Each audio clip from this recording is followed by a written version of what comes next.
And then we have the last process that you might want to know about. I don't do this often, but you're not always going to get around it. So this was for one of the last movies I've done for the Klaus family, also for Netflix. Okay, so here's that session. So this was my session prep. You've already seen that at the beginning, that I sent off to the scoring stage, right? This picture and the tempo track and everything that they needed. So this is what they have. And then what they're going to do is record below here into that session. These are the live recordings. So here you can see violins. These are the close mics, I believe. Are they? For the different sections or the overheads, something like that. Then you have the Deca tree, left, right, center. That's the 3 microphones that hang above the conductor and record everybody in the hall. That's the most used mic position in the mix, and also in your sample libraries. The full mix is very often, at least 75 to 80% the Deca tree. Outriggers, someone explained this to me once. I think they're really far apart stereo mics in the hall and they create depth or something. I don't know. I don't touch this. This is not really my deal. This goes to the mix engineer. So I don't really do anything to these. These are the surround mics. Then there's a stereo left, right. And down here, they always add a stereo ref mix. So that would be the live mix that they created at the scoring stage that goes through the console. So this is kind of a combination of all the mic positions. So this would be what they refer to here as the main pass. They've already made groups. So if I solo this entire section gets soloed. This is the second pass. Why do we have that? Because in this case, on this cue, I had the strings do one thing, but then there was a bunch of harmonics going on, and they couldn't do that at the same time. So we get basically an overdub pass of just the harmonics right here. Because, I mean, they could technically DVC, but why do it if you can just, have them just play the whole thing again in the harmonics? So this is commonly done instead of doing DVC, unless it's logical to do DVC, but in this case, it really just wasn't.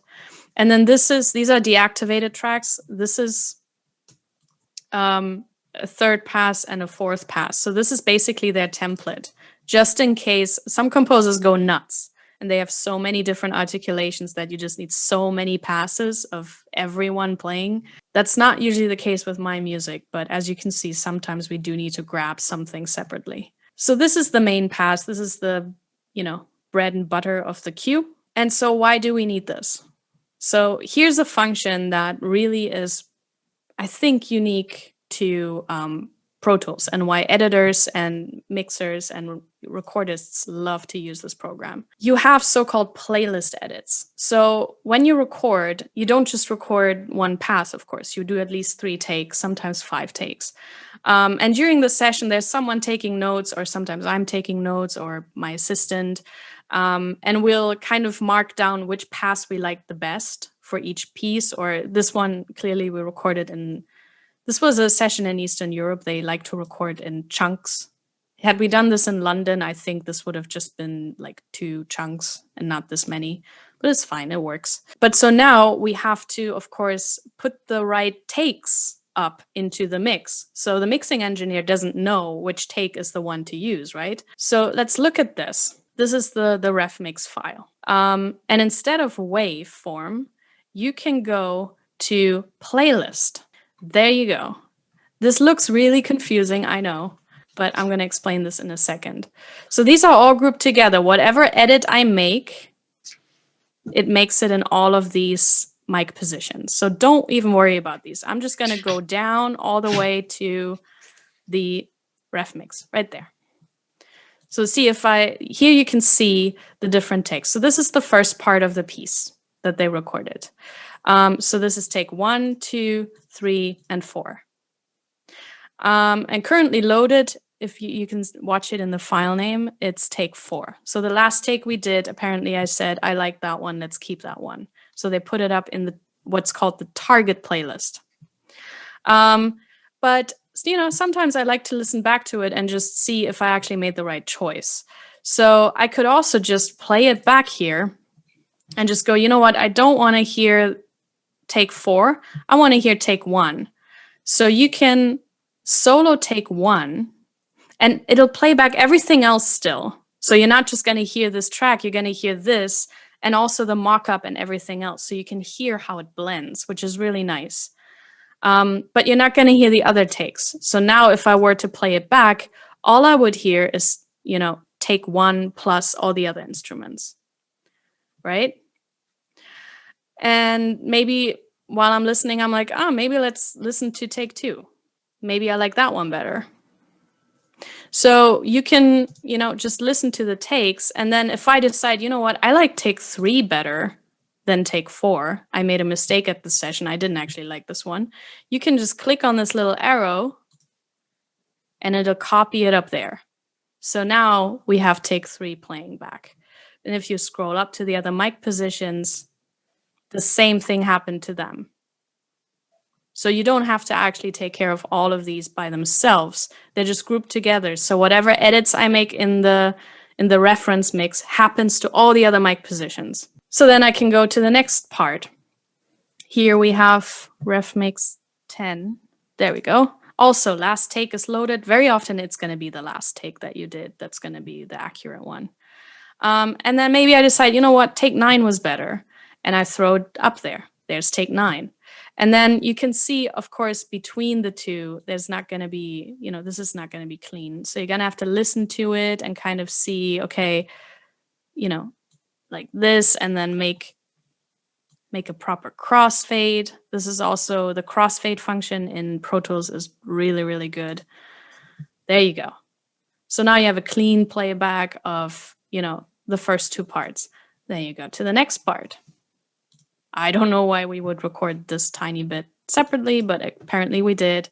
Currently loaded, mix 15. Mix 15. Again, last take is the one that we chose for this. So if I say, you know what, 14 sounds better to me, put it up there. There it is. Boom. Crossfade. Done. So that way I would go through the whole piece and just pick all the takes that I want. And again, if you scroll up, the same crossfades and edits have been made to all the mic positions. Nothing else you got to take care of. Don't worry about these. And this is just a string session. Normally, when you get other sessions where you've done striping, you would also have another set of brass and then another set of woodwinds. So we're talking hundreds of tracks and thousands of takes per movie. But yeah, so once I'm done with this whole cue and I've gone through it and I've selected all my takes and I've made all the crossfades, I would just play through it. Usually I do listen to the mock-up as, oh my God, it's just so many tracks. There. I would leave on the mock-up. I would normally make the strings a bit softer so I can hear the live strings a bit better.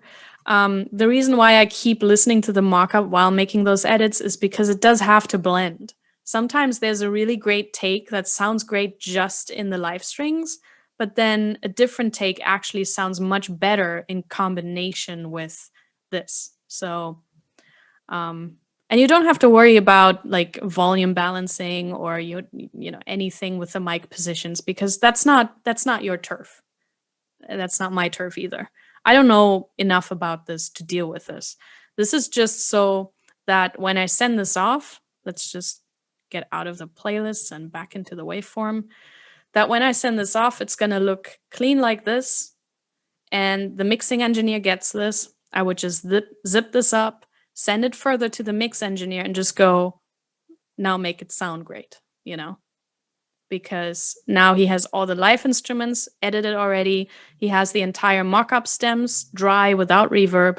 And so now it's basically like make a surround mix out of that for a theatrical release.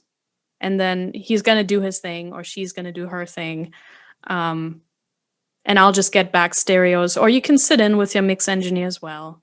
Not necessarily right now, but and then I will judge what they've done with my music. But that's playlist editing. And I'm not sure any other DAW can do this really well. I know Logic has a comping function for vocals, and Cubase also has a comping function, but this is next level because of the way the groups work and because of how many you can do at the same time. Because I can't imagine doing this in any other DAW, at least not the ones I've worked with. This would be a nightmare in any other DAW.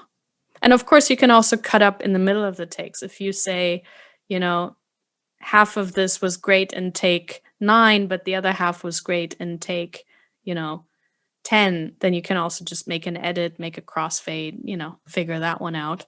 It's easier. This stuff is easier to do when you have the sections separately, like we have here. If you have full orchestra, these kinds of edits become much more difficult to make because edits are more difficult to hide.